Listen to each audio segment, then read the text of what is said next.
filisteus juntaram suas forças para a guerra e se reuniram em Socó de Judá. E acamparam em Efete-Damim, entre Socó e Azecá. Saul e os israelitas reuniram-se e acamparam no vale de Elá, posicionando-se em linha de batalha para enfrentar os filisteus. Versículo 3. Os filisteus ocuparam uma colina e os israelitas a outra, estando o vale entre eles. Um guerreiro chamado Golias, que era de Gate, veio do acampamento filisteu. Tinha 2,90 metros de altura. Ele usava um capacete de bronze e vestia uma couraça de escamas de bronze que pesava 60 quilos. Nas pernas usava caneleiras de bronze. Tinha um dardo de bronze pendurado nas costas. A haste de sua lança era parecida com uma laçadeira de tecelão. E a ponta de ferro pesava 7 quilos e 200 gramas. Olha isso, 200 gramas. Seu escudeiro ia à frente dele. Golias parou e gritou às tropas de Israel: por que vocês estão se posicionando para a batalha? Não sou eu um filisteu e vocês os servos de Saul? Escolham um homem para lutar comigo. Se ele puder lutar e vencer-me, nós seremos seus escravos. Todavia, se eu vencer e o puser fora de combate, vocês serão nossos escravos e nos servirão. E acrescentou: eu desafio hoje as tropas de Israel. Mandem-me um homem para lutar sozinho comigo. 11. Ao ouvirem as palavras do filisteu, Saul e todos os israelitas ficaram atônitos e apavorados. No 16, para a gente finalizar. Durante 40 dias, o filisteu aproximou-se de manhã, de tarde e tomou posição. Curve sua cabeça. Espírito de Deus, oramos juntos pelo meu coração, pela tua palavra, Senhor, como igreja, porque essa igreja reconhece que sou homem, todos aqui que sobem são homens, nós carecemos, Senhor, muito da iluminação que o Senhor, Espírito Santo, acontece nesse momento. Aquele que ministra precisa da tua graça. Se não for essa, a gente não avança, a palavra não cumpre o seu propósito. E eu te peço, Espírito de Deus, usa-me.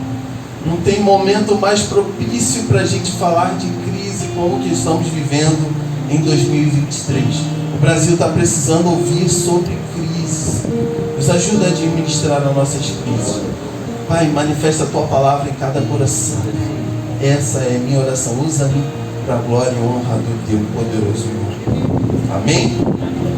Podem sentar, por favor.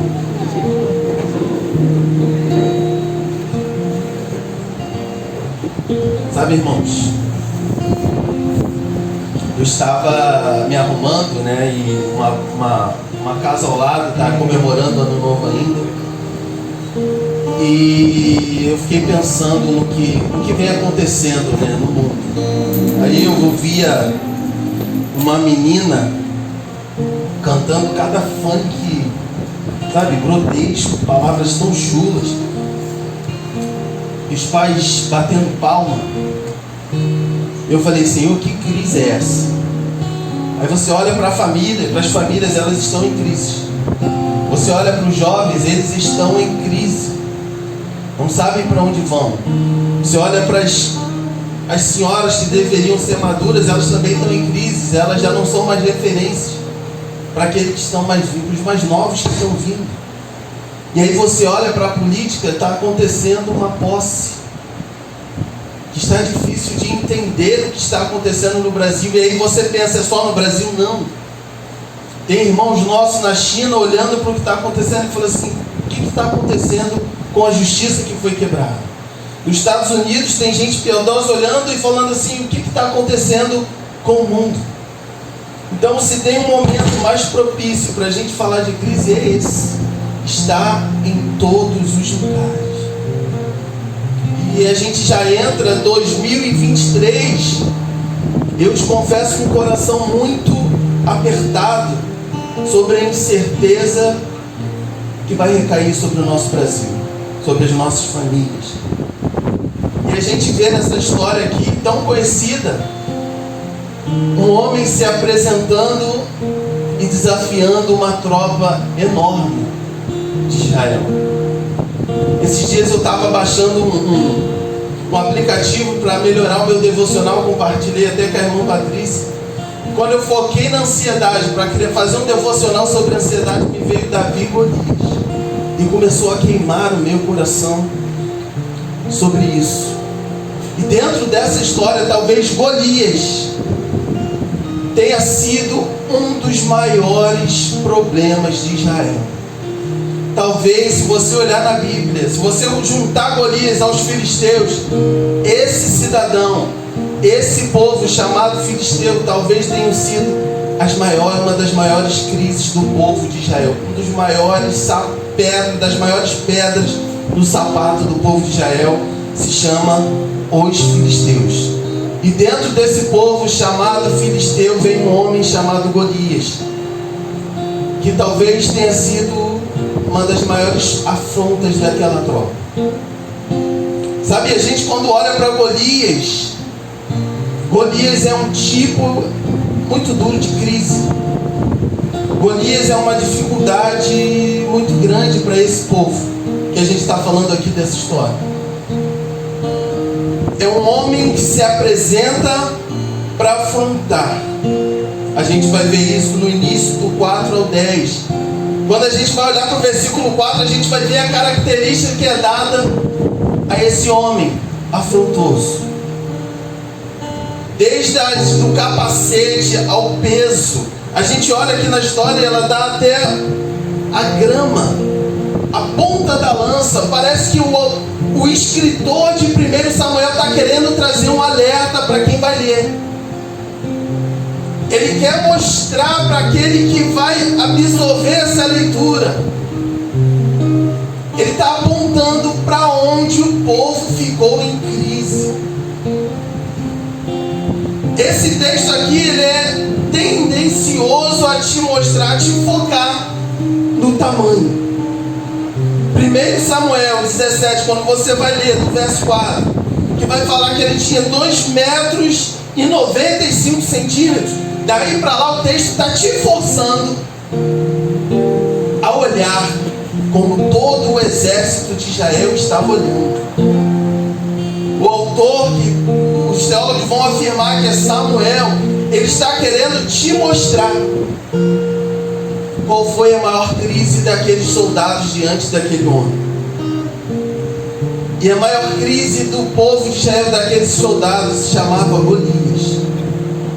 E a gente entende que foi a maior crise, porque no verso 16 vai falar que ele se apresenta há 40 dias, chamando um homem para a batalha.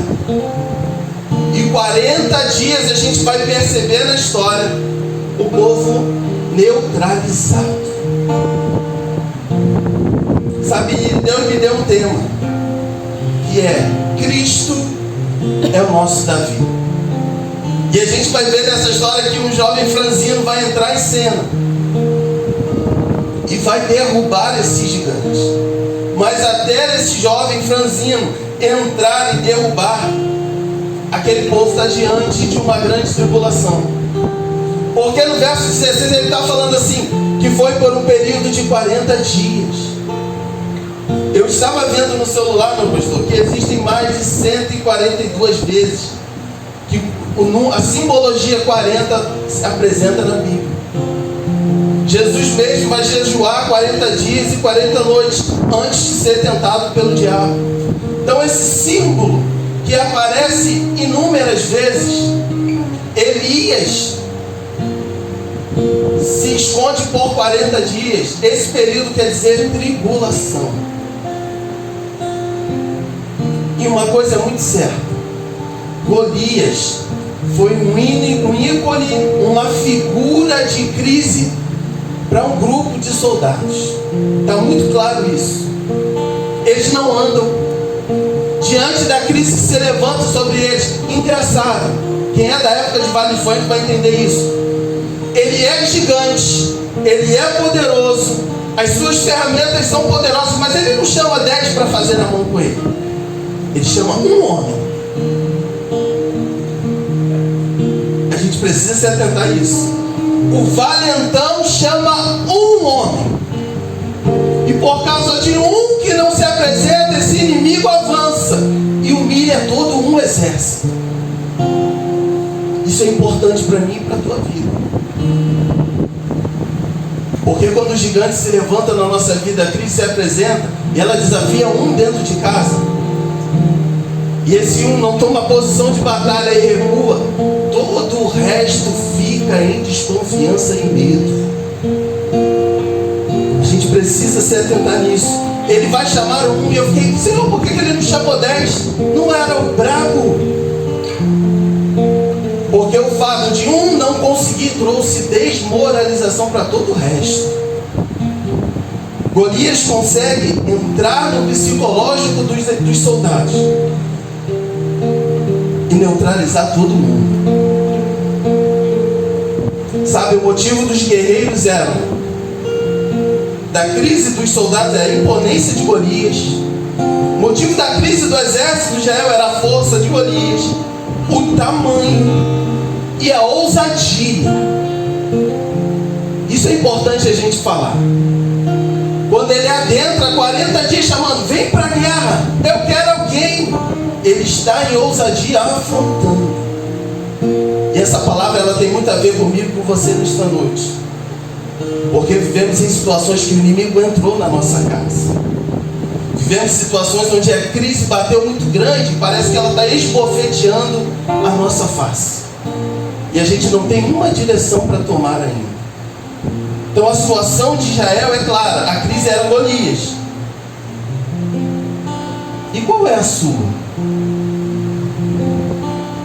Para de repente 3.000 soldados eram um homem. E para o Leonardo? E para o Leonardo, qual é? Qual é a crise aqui desse que vos fala que de repente... Qual é o gigante que se levanta que de repente me neutraliza? Porque gigantes se apresentam para mim. Com certeza se apresentam para mim. Quando eu estava preparando essa palavra, eu me lembrei, a minha esposa Daniela vai lembrar. Eu casei na festa, naquele afã, né, de lua de mel, da bênção de Deus. Eu não sabia da enrascada que eu estava me enfiando, não por ela, porque minha preta, é porque eu fui morar numa casa que tinha inúmeras alianças com Satanás, inúmeras, coisas enterradas dentro da parede, no chão, no quintal. E quando eu preparava, me lembrando sobre gigantes, sobre administrar a crise, eu me lembrei dessa história. E passamos em inúmeros episódios de afronta dentro de casa. Eu me lembro de feitas dela sair do quarto e pro banheiro e não olhar. Eu falei, por que está acontecendo? Eram gigantes que apareciam na sala. Era gato querendo nos atacar, formigas saindo da parede. E eu me lembrei que, sabe, de Satanás usa alguns gigantes para enfiar o dedo na nossa face, para colocar em dúvida a fé que a gente tem naquele sacrifício poderoso. E um dia mais com calma, talvez eu te conte como Deus deu vitória sobre tudo isso. Foram os meus 40 dias muito difíceis, 5 anos que eu morei ali na Baixada. 5 anos de peleja. E aí Golias, ele põe medo pela sua força, pelo seu tamanho. E talvez você esteja vivendo, vai precisar aprender a administrar. Sabe, talvez esse pecado que você não consegue parar é ele que é o seu gigante que Satanás usa para falar assim, você não avança. Sabe uma coisa que eu aprendi estudando? É que às vezes a gente fica preso, meu pastor, na comodidade. Talvez o teu gigante, a gente coloque em crise, seja a comodidade. O que é isso? é você estar num lugar muito confortável, é você dar importância para coisas que não são tão importantes, com medo da guerra que vai se levantar lá na frente. Sabe, olhando o devocional e Deus me inspirando, Ele falou muito forte comigo. Sabe o que era cômodo para aqueles mais de 1000 homens? Ficar na sua fileira ante o vale. Porque enquanto Golias vinha e não avançava para o vale, todo o exército estava seguro. Ok, todo o exército estava seguro, mas todos envergonhados e humilhados. Então sabe o que Deus falou comigo? Só tem opróbrio e vergonhas que só vão sair quando a gente sair da zona de conforto.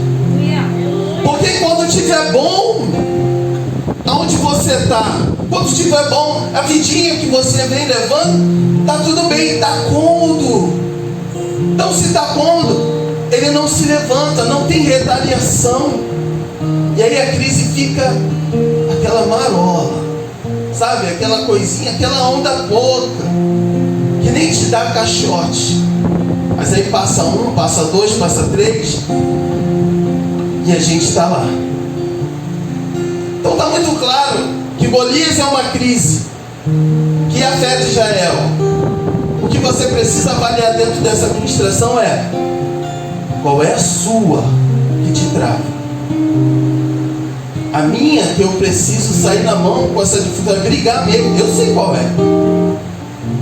Esse meu gigante se apresenta todo dia para me derrubar, e eu preciso confiar na suficiência do amor de Cristo. Agora, e você? Sabe, nós vamos se assentar à mesa daqui a pouco, e você precisa fazer uma reflexão de qual crise está te derrubando. Qual é a crise que está te levando para o buraco? E aí eu falei assim: poxa, Senhor, eu preciso trazer isso para mais perto da nossa realidade. Vamos sair do povo de Israel e vamos trazer. Eu quero te apresentar um exemplo muito claro de crise. Se a gente precisa administrar crise, eu vou te dar um exemplo muito mais claro que esse não há. Satanás e os seus anjos. Eu não sei para você, mas quanto mais eu conheço essa palavra, mais eu reconheço essa crise. Quanto mais você entende da palavra, mais você vai perceber que Satanás e os seus anjos são as nossas maiores crises. São os nossos maiores gigantes, que vão atacar as nossas maiores fraquezas. É assim que funciona. Ele é o nosso maior gigante, que ataca a minha e a sua fraqueza. E abra comigo 1 Pedro, por favor, para você entender. 1 de Pedro 5, 5:8. Também uma palavra muito conhecida. Lá no finalzinho, Timóteo,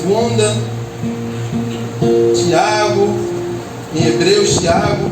1 Pedro 5:8 diz assim, estejam, algumas versões, sóbrios e vigilantes. Aqui está dizendo assim: estejam alertas e vigiem.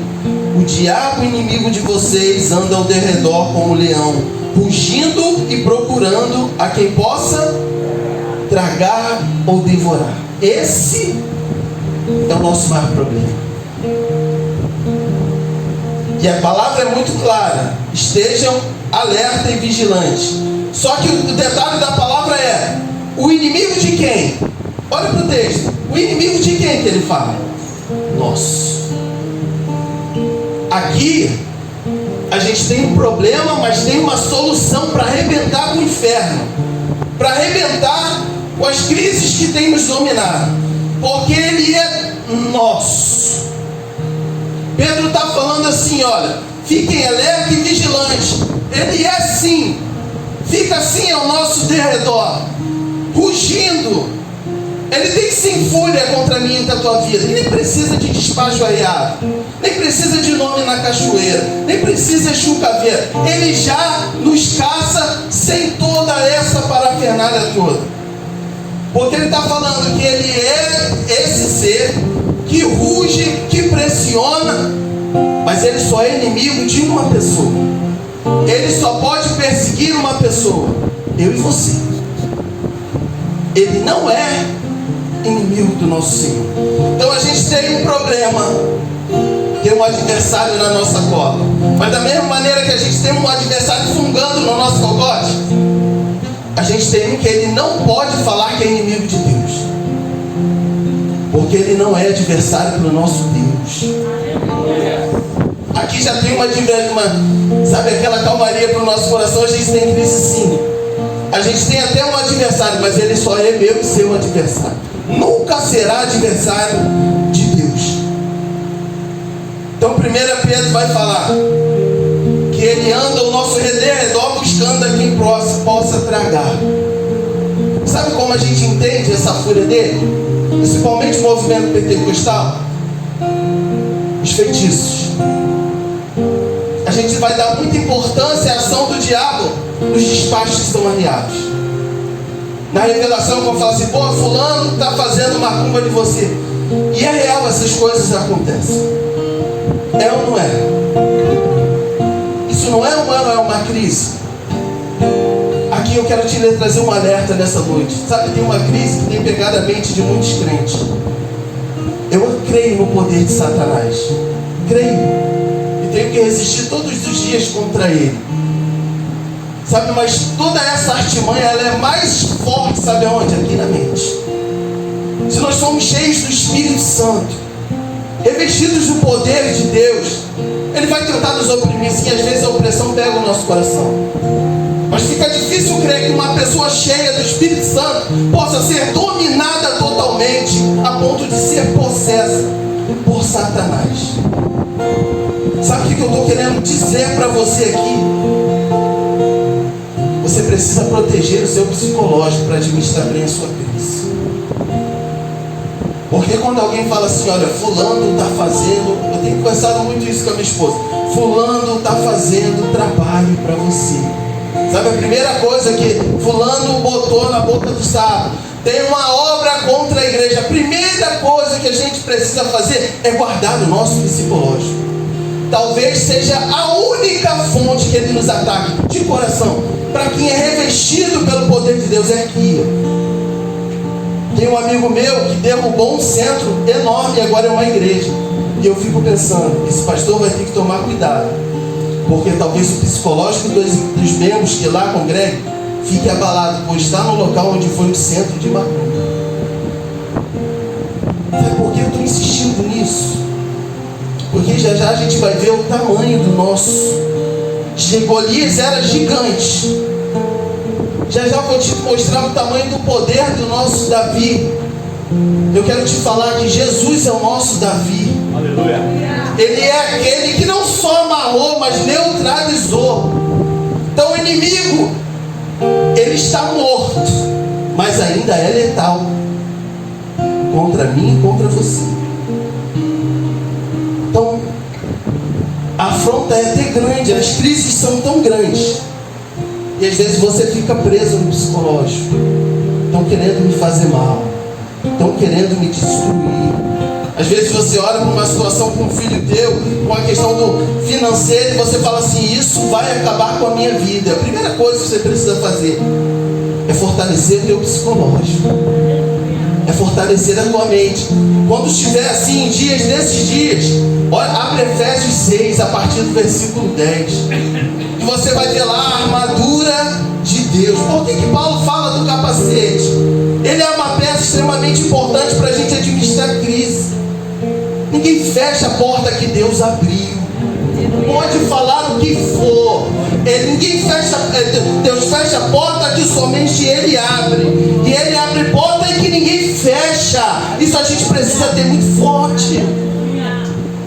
Talvez essa seja a máxima da nossa vida, de que Ele é governante e Ele é soberano sobre tudo.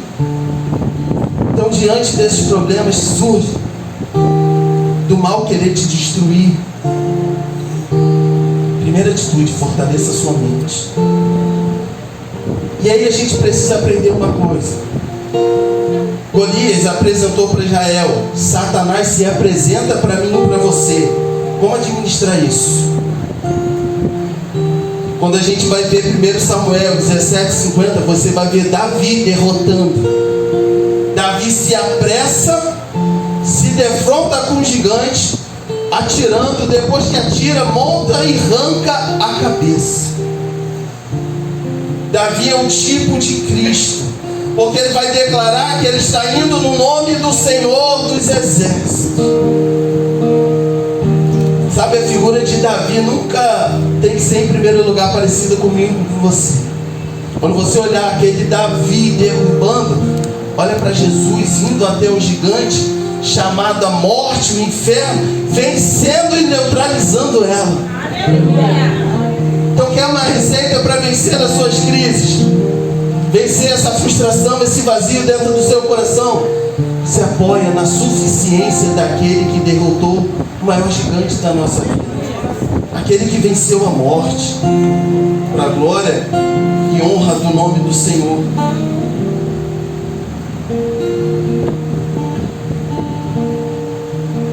O último texto que a gente vai abrir, vai ficar claro o que eu estou querendo falar para você, é Colossenses, capítulo 1.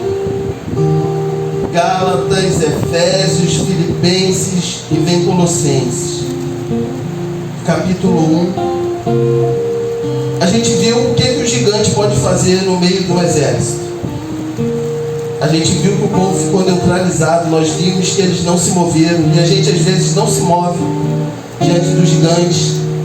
Nós falamos ainda há pouco do gigante que se apresenta sobre a nossa alma, que é Satanás e os seus anjos. Como administrar quando ele se levanta contra a nossa vida? Colossenses 1, do 15 ao 20, diz assim: está falando aqui como título a supremacia de Cristo. Ele é a imagem do Deus invisível, o primogênito sobre toda a criação. Pois nele foram criadas todas as coisas, nos céus e na terra, as visíveis e invisíveis, sejam tronos ou soberanias, poderes ou autoridades. Todas as coisas foram criadas por ele e para ele. Ele é antes de todas as coisas, e nele tudo subsiste. Ele é o princípio e o primogênito dentre os mortos, para quem tudo tenha supremacia. Pois foi do agrado de Deus que nele habitasse toda a plenitude, por meio dele reconciliasse consigo todas as coisas. Que é uma receita para administrar sua crise. Pode ser psicológica, pode ser de ordem financeira, pode ser de ordem dos hormônios, da carne, que te leva a se prostituir, que te leva a fazer fofoca, que te leva a mentir. Pode ser qual crise que for que tenha se apresentando. A maior verdade que a gente precisa se apegar é que Cristo é supremo. Colossenses está falando que Jesus é o cabeça da terra e o cabeça do céu, cabeça da criação e cabeça de todas as coisas eternas. E de repente você está diante de um Senado do Brasil todo destruído, e a gente precisa tomar no nosso coração a certeza dessa palavra: Ele é o cabeça da criação. Sabe, se existem tronos, foi Ele que criou. Se existem soberanias, foi o nosso Deus que criou. Todas as coisas no céu e na terra subsistem por causa dEle. Então, talvez a gente não vença as nossas crises porque está faltando você se apoiar na suficiência de Cristo. Sabe, os trabalhos arriados, quando a gente não vigia, ele não só tem poder na mente psicológica, mas ele te atinge. Quando você anda vacilante, quando você anda errante, Satanás te pega. Sabe, cada entidade que possam criar são só nomes para fazer parte do teatro do seu ou da sua artimanha. São teatros, são nomes, são figuras que as pessoas se prendem e vivem a sua vida em torno de tudo ali. Mas são só farsas. Porque na verdade ele não precisa dessas coisas para nos atingir. E se não precisa e tem ódio da nossa vida, a gente precisa de uma arma para lutar contra isso. Contra a rebeldia da tua casa, contra a rebeldia do teu filho, contra esse vício que quer te dominar, você precisa administrar essa crise, pelo menos com uma arma,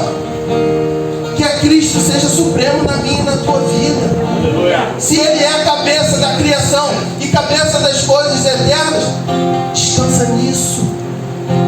Confia nisso.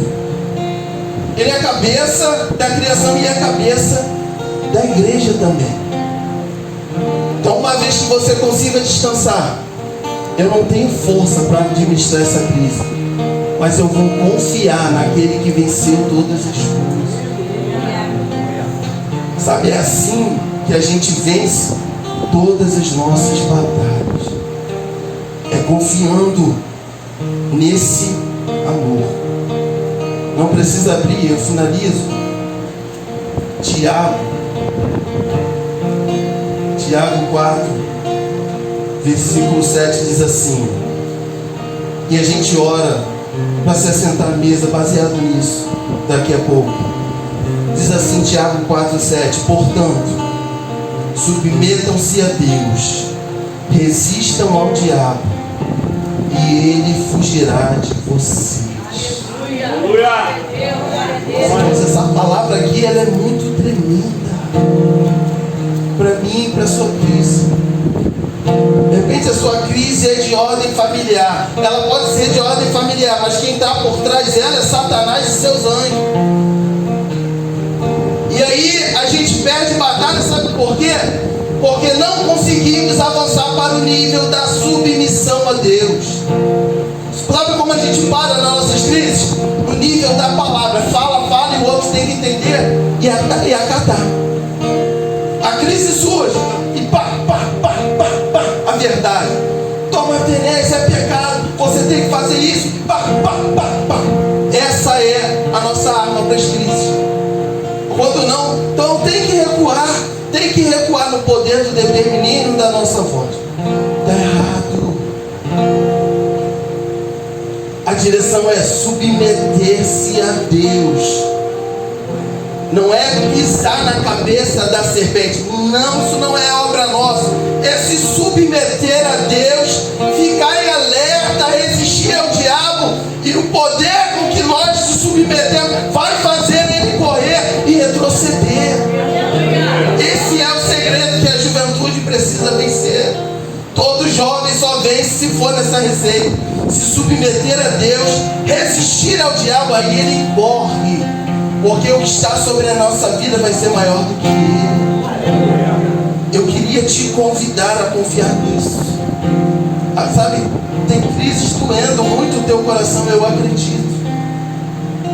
Eu acredito que tem coisas difíceis demais para carregar sozinho, para avançar dessa forma. E a gente precisa se valer de diabo. Você precisa descansar, porque o Deus gigante ele é muito grande para você.